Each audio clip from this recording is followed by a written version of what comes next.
त्यांचा प्रवासच होता जरा वेगळ्या ध्येयाचा। त्यांच्या जगण्यात आहे ध्यास अनोख्या स्वप्नांचा।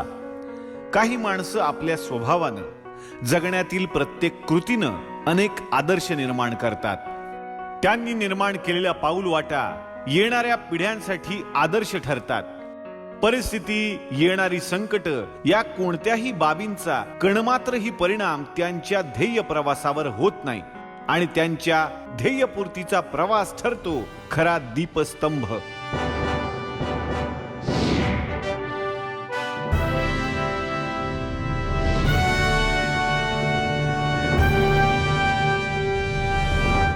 अशाच एका प्रवासाची सुरुवात झाली 15 ऑक्टोबर 1944 रोजी बारामतीतून। सुधारणावादी विचारांचे गोविंदराव पवार आणि त्यांच्या विचारांसमवेत वाटचाल करणाऱ्या शारदाबाई पवार या दाम्पत्याच्या पोटी जन्माला आलेल्या प्रतापराव यांच्या रूपानं। शेतकरी कुटुंबात जन्मलेल्या प्रतापराव यांचं बालपण 6 भाऊ 4 बहिणी आणि सुधारणावादी विचारांच्या आई वडिलांचे संस्कार यांच्यामुळे समृद्ध होत गेलं। त्यांच्या प्राथमिक शिक्षणाची सुरुवात काटेवाडी जवळ खताळ पट्ट्यातील छोट्या शाळेत झाली।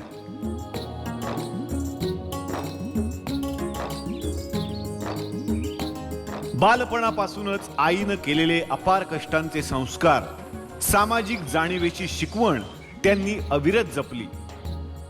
कठोर परिश्रम, प्रामाणिक व्यवहार आणि समाजाप्रती काहीतरी करण्याची इच्छा या तत्वावरच त्यांची खरी श्रद्धा। त्यामुळेच प्राथमिक शिक्षण पूर्ण झाल्यावर पुढील शालेय शिक्षणातच त्यांच्यातील नेतृत्व गुणाचा विकास होत गेला। आपल्या मित्रांना समवेत घेऊन एखादी गोष्ट यशस्वीरित्या करणं, सामाजिक कार्यात सक्रिय सहभाग, अभ्यासात उत्तम प्रगती या सर्वांमधून त्यांचा व्यक्तिमत्व विकास घडत होता। प्रत्येक विषयाचा सखोल अभ्यास हा त्यांचा स्वभावच।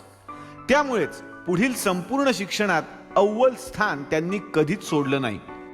महाविद्यालयीन शिक्षण फर्ग्युसन महाविद्यालयात आणि इंजिनिअरिंग भारतातील नावाजलेल्या बिट्स पिलानीमध्ये त्यांनी पूर्ण केलं। येथील शिक्षणातूनच जीवनाकडे पाहण्याची एक नवी दृष्टी त्यांना मिळाली। उच्च शिक्षण पूर्ण होत असताना बीजी शिर्के ग्रुपमध्ये केलेलं काम, अजय मेटाकेमची जबाबदारी, काही काळ विशाल सह्याद्रीमधील व्यवस्थापनाचा अनुभव यातून त्यांच्यातील उद्योजक घडत गेला।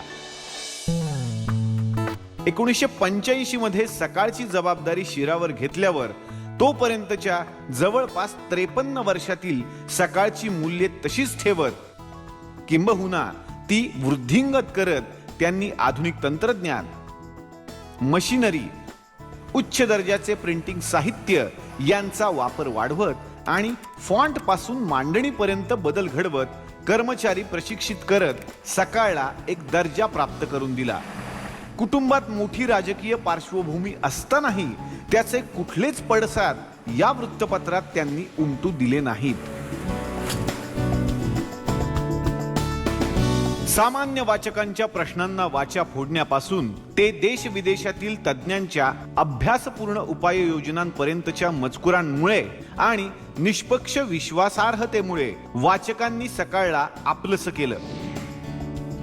आधी केलं मग सांगितलं या उक्तीप्रमाणे बालचित्रकला स्पर्धा, सरपंच महापरिषद, एज्युकॉन अशा अनेकविध उपक्रमांमधून त्यांनी सर्व समाज घटकांना सकाळशी जोडण्याचा प्रयत्न केला। वाचकांच्या सहभागातून सकाळ रिलीफ फंड, सकाळ इंडिया फाउंडेशन, सकाळ सोशल फाउंडेशन या माध्यमातूनही सामाजिक प्रश्नांची सोडवणूक ते करत आहेत। केवळ आपल्या व्यवसायापुरते मर्यादित न राहता समाजाप्रती काहीतरी करण्याची त्यांची तळमळ त्यांच्या पुण्यातील अंधशाळेच्या कार्यातून दिसून येते। येथील विश्वस्त पदाचा पदभार स्वीकारल्यावर अहोरात्र काम करून त्यांनी अंधशाळेसाठी मदत उभी केली। त्यांच्या या कार्याची दखल घेत पुण्यातील विद्यार्थी सहाय्यक समितीचे संस्थापक अच्युतराव आपटे यांनी समितीच्या कार्यात त्यांना सामावून घेतले। 1974 ते 1980 विश्वस्त मंडळात आणि 1981 पासून आज तागायत समितीचे अध्यक्ष म्हणून ते कार्यरत आहेत. स्वच्छता, समता आणि श्रम प्रतिष्ठा या त्रिसूत्रीवर आधारित संस्थेच्या कार्याला प्रतापरावांनी एका वेगळ्या उंचीवर पोहोचवलंय. ग्रामीण भागातील विद्यार्थ्यांना समितीच्या विश्वासार्ह वातावरणात उच्च शिक्षणाची संधी मिळावी म्हणून येथील सुविधा वाढवण्याचा त्यांचा ध्यास आहे.